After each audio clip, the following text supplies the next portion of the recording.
Thank you Jesus. धन्यवाद यीशु, धन्यवाद यीशु, धन्यवाद Yeshu. Worship father, worship father, lord father, lord father, lord father. एक वचन का साथ और एक बार, जो पहले सदी की सताव में, पहले सदी की जो सताव हुई थी, इस सताव से आज का मसीह जिंदगी, आज का 21वीं सदी में क्या सीख मिलती है, ये बच्चों का साथ एक्सप्लेन करेंगे। जो कि कौन सी आशा है हमारे पास, जितने मसीह लोग, जितने यीशु को मानने वाला, जितने चर्च को चलाने वाला, जितने यीशु का फॉलोअर्स है, जो क्राइस्ट फॉलोअर्स है, इन सब का पास कौन सा आशा है। इस आशा का लेको हम जी रहा है, इस आशा को लेको हम आगे बढ़ रहा है। तो ये चीज को हमें समझना होगा। यीशु का पास ये आशा है, यीशु का पास इकट्ठा होने का आशा हमारे पास है, क्योंकि ये आशा, एक आशा लेको हम जी रहे हैं, क्योंकि यीशु का पास इकट्ठा होने का जो आशा हम सब मसीह लोग, हम सब यीशु विश्वासी, हम सब जितने भी यीशु को मानते हैं, फॉलो करते हैं, उसका वचनों का द्वारा चलते हैं, इन सब को आशा यही है, यीशु का पास इकट्ठा होना है, यीशु का पास इकट्ठा हमें होना है और दूसरे को कराना है। तो वचन को पढ़ते हैं, वचन का साथ हम एक्सप्लेन करेंगे कौन सा आशा लेको जी रहा है, कौन सा आशा लेको हम जी रहा हूँ, कौन सा आशा हमारा उद्धार को बरकरार रखा है, ये सब हम वचन का साथ जानेंगे। वचन है 5 नंबर वचन में देखेंगे, जिनकी रक्षा करने पर, देखो, जिनकी रक्षा परमेश्वर की सामर्थ से विश्वासी का द्वारा उस उद्धार लिए जो आने वाला समय में प्रकट होने वाली है कि जाती है, आने वाला समय के लिए प्रकट हो जाती है। तो ये एक विश्वास है, जिनकी विश्वास, जिसकी रक्षा परमेश्वर ने, जो विश्वास हम यीशु को इकट्ठा करने का कर रहा हूँ, जो विश्वास हम यीशु का पास इकट्ठा करने के लिए एक आशा लगा बैठा है, वो विश्वास कह रहा है जिनकी रक्षा परमेश्वर करता है, जिनकी रक्षा परमेश्वर की सामर्थ्य से विश्वास का द्वारा, हम जो विश्वास किया है यीशु पर, हम जो हर एक चर्च में हर एक दासी पास्टर बिशप सब विश्वास किया है यीशु पर, जो विश्वास का द्वारा उस उद्धार के लिए किस उद्धार के लिए, जो आने वाली समय में प्रकट होने वाली है की जाती है, तो उस विश्वास के लिए हम आशा लगाए को बैठते हैं।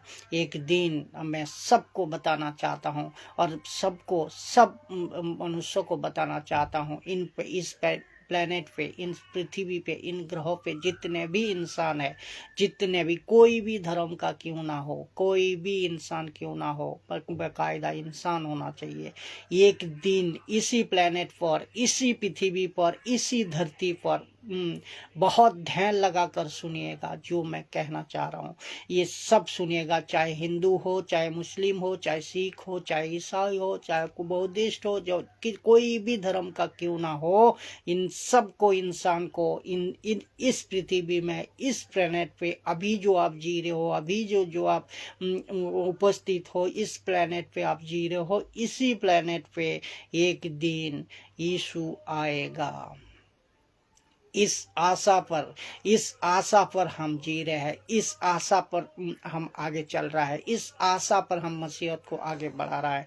तो इस पृथ्वी पर, इस प्लेनेट पर, इस धरती पर एक दिन यीशु आएगा और न्याय सबका करेगा। तो इसका बाद 6 वचन को हम देखते हैं, इस कारण तुम मगन होते हो, इस कारण तुम मगन होते हो, यद्यपि अवश्य है कि सब मगन होते, अवश्य है कि अब कुछ दिन तक नाना प्रकार की परीक्षाओं के कारण दुख में हो। ये दुख क्या है मैं बताता हूँ, जो यहाँ लिखा है, इस कारण तुम मगन होते हो, कि यद्यपि अवश्य ही है कि अब कुछ दिन नाना प्रकार परीक्षाओं के कारण दुख में हो। ये दुख क्या है चीज मैं बताऊंगा। तो वचन 7 जो है उसको पढ़ते हैं। अब ऐसा इसलिए है कि तुम्हारा परखा हुआ विश्वास, तुम्हारे परखा हुआ विश्वास जो आग से तावे तावे तावे हुए नाशोबन सोने से भी कई अधिक बहुमूल्य है। यीशु मसीह के पॉकेट होने पर प्रशंसा और महिमा और आदर का कारण ठहरे।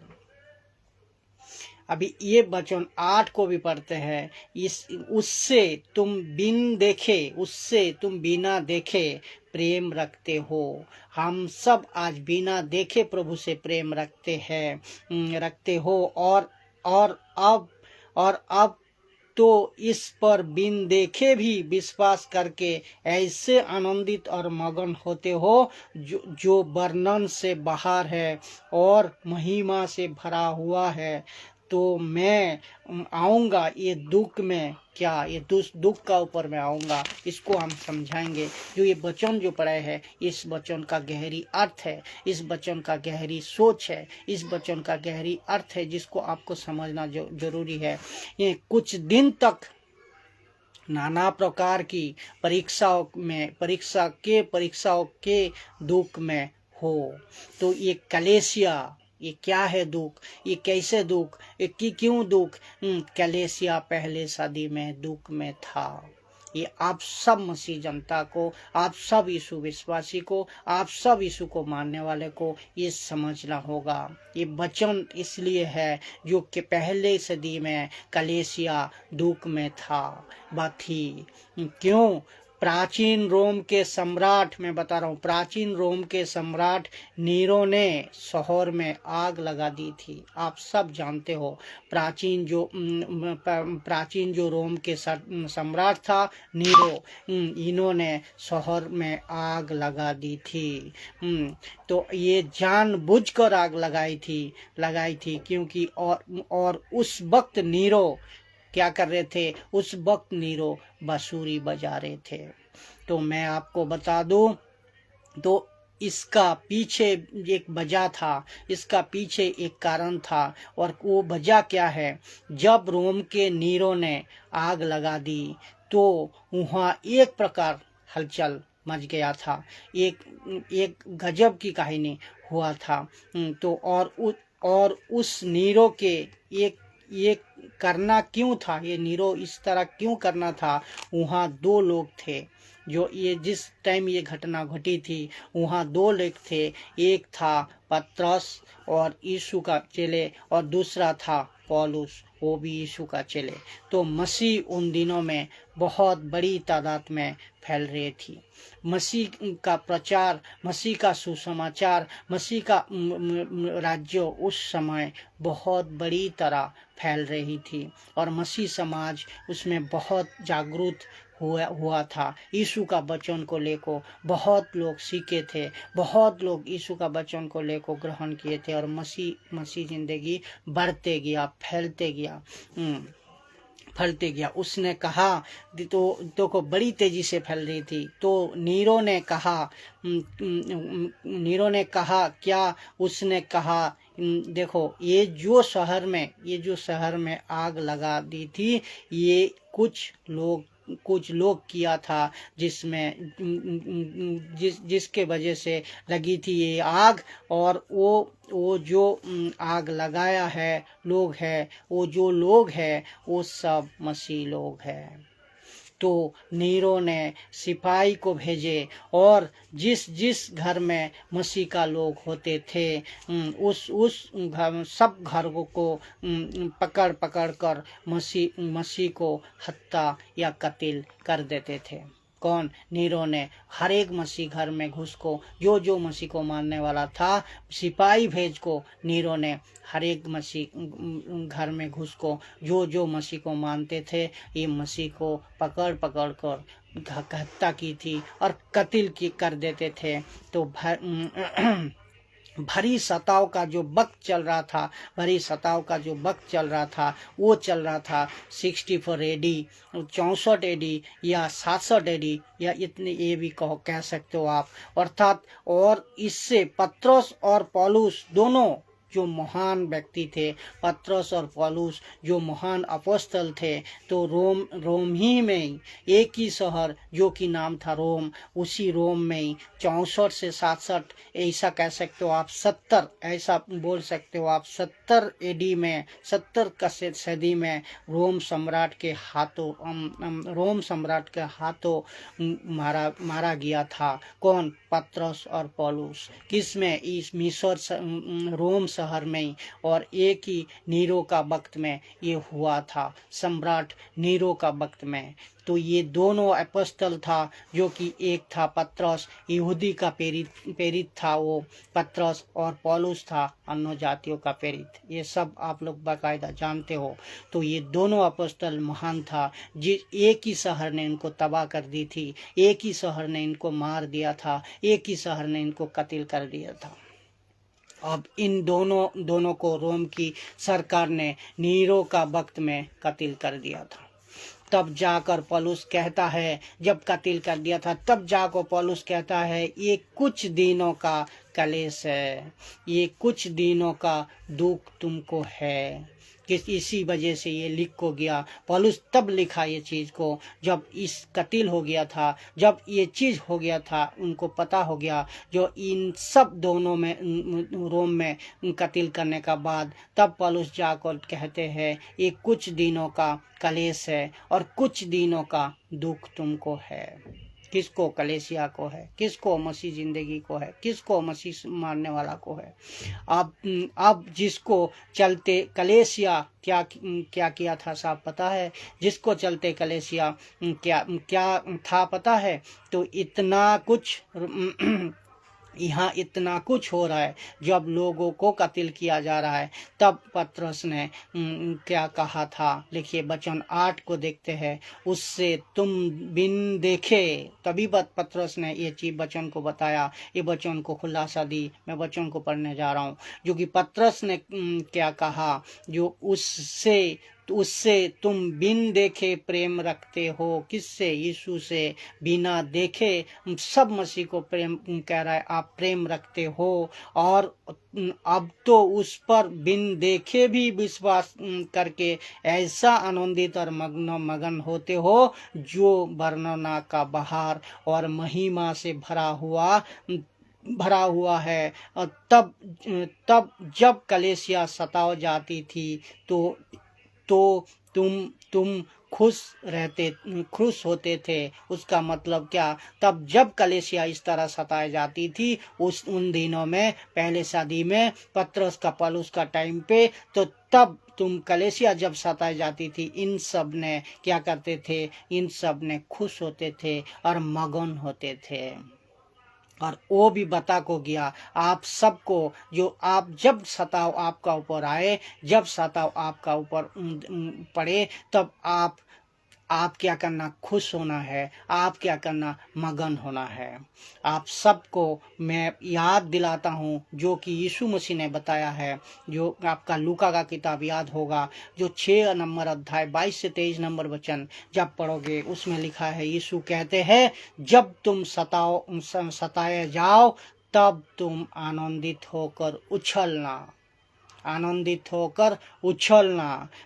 मैं आपको बताता हूँ, ये सब कुछ कलेसिया आज आता है ना, जो थोड़ा सा कलेश आने पर आज क्या चल रहा है आज के सदी में, तो उन सदी में, उन दिनों में, उन पहले सदी में कलेसिया और प्रभु का वचन किस तरह फैलाया जाता था, और किस तरह वचन का साथ चलते थे मसीह जिंदगी, किस तरह वचन को लेकर मसीह समाज चलते थे, किस तरह यीशु का कदर होता था, किस तरह यीशु का वचन का कदर का साथ जिंदगी को निभाते थे। इससे हमें क्या सीख मिलती, मैं ये चीज को बताने के लिए ये वचन को चुना और ये कंसेप्ट को लाया, जो पहले सदी में कितने टर्चार होने का बाद भी इतने बड़े बड़े महान अपॉस्टल को भी रोम सरकार का नीरो का टाइम में मार दिया गया। और इतना सताव कलीसिया का ऊपर होता था, इतना घर घर में घुस को मसीह जिंदगी को नष्ट कर देते थे, तबाह कर देते थे। यीशु विश्वासी को पकड़ पकड़ कर मारते थे। इतना सब कुछ होने का बाद भी ये तब प्रभु का वचन ये कहता है, आप आनंदित होना, खुश रहना और मगन होना। लेकिन आज इस सब कुछ कलीसिया को मैं बताना चाहता हूँ, आज सब मसीह जिंदगी को, जितने भी यीशु को मानने वाला सबको बताना चाहता हूँ। लेकिन आज थोड़े भी कलेश आपका ऊपर आए, आज थोड़े भी टर्चर आपका ऊपर आए, आज थोड़े भी मुसीबत आपका ऊपर आए, आप क्या करते हो? आप सीधा सीधी आप कहते हो ऐसा क्यों हुआ, ऐसा होना नहीं चाहिए, इतना क्यों अत्याचार कर रहा है, इतना क्यों ऐसा हो रहा है, आप शिकायत कर देते थे, शिकायत कर देते हो। लेकिन जबकि पहले सदी का आप कलेसिया को देखिए, पहले सदी का कलेसिया से आप सीखिए, जो कि आज आपको ये मिलाना है। और आज इस तरह आपको पहले सदी का कलेसिया जैसा आपको तैयार होना है, सताव के लिए तैयार होना है, सताव के सहने के लिए तैयार होना है। तो ऐसा तैयार होना है जो कि आनंदित होना, मगन होना और उछल कर कूद कर नाचना। इसमें क्या होता है, इसमें आपको प्रभु आशीष देता है, इसमें आप प्रभु खुश होता है, क्योंकि प्रभु का वचन के लिए आप सताए जा रहे हो। ये चीज़ को दिमाग में रखिए, ये चीज़ को दिमाग में रख को दूसरे को प्रचार कीजिए, और ये चीज़ को अपने साथ साथ दूसरे को भी सही तरह एडुकेटेड कीजिए, दूसरे को भी सताव सहने का ताकत और शक्ति को दीजिए। इस वचन का द्वारा मैं खुलासा देना चाहता हूँ। इसका मतलब आप जब आपका ऊपर सताया आए, आप जब आपका ऊपर तकलीफ आए, आपका ऊपर जब परेशानी आए, तो ये आप खुश रहना है और प्रभु का साथ रहना है। तो ये चीज़ इस शादी में किस तरह हो रहा है आप सब लोग जानते हो। क्या आप पहले शादी जैसा सताव सह रहे हो? पहले शादी जैसा क्या आप तकलीफ में जूझ रहे हो? पहले शादी जैसा आप टर्चर में हो? बिल्कुल नहीं हो। अगर नहीं हो तो इस वजह से पहले सदी का अपॉस्टल को, पहले सदी का पतरस को, पहले सदी का पौलुस को आप याद कीजिए, उनका वचन को याद कीजिए। उन्होंने जो लिखा है आपको मगन होना है, उन्होंने जो लिखा है आपको उछलना है। तो आपको शिकायत नहीं करना, किसी भी कारण में शिकायत नहीं करना है। उन दिनों से हम ये सीख सकते हैं, पतरस से, पौलुस से ये सीख सकते हैं, जो कितने भी टर्चर, कितने भी सताव, कितने भी मुसीबत क्यों ना आ जाए मसीह जिंदगी में, जो सच्चा मसीह को मानने वाला, जो सच्चा मसीह पे विश्वास करने वाला, जो एक आशा लगा कर बैठा है मसीह एक दिन आएगा, इन सच्चा मसीह को मैं कहना चाहता हूँ, जो आपको इस तरह तैयार होना है, आनंदित सताव में भी आनंदित और मग्न होना। कलीसिया को जब जला रहा था, कलीसिया का साथ मसीह जिंदगी को जब बर्बाद कर रहे थे मिसरियो राजा नीरो ने, तब आप जो सताव उन सब ने सहा है, क्या उसका 1% भी आज का सदी में सताव सह रहा है कोई? अपने आप में एक प्रश्न है, इसको आप ले को चलना है। और इन वचनों का द्वारा आपको मैं समझता हूँ आप सीखे होंगे, इसमें समझता हूँ आप दूसरे को भी इस तरह सिखाओगे, मैं समझता हूँ दूसरे तक भी इस वचन को फैलाओगे। सबको जय मसीह की। अगले वीडियो के लिए फिर मुलाकात होंगे। प्रभु यीशु मसीह आपको चंगा रखे और बढ़िया रखे और सुरक्षित रखे। आप उन सबों ने प्रभु का वचन में बना रहने पर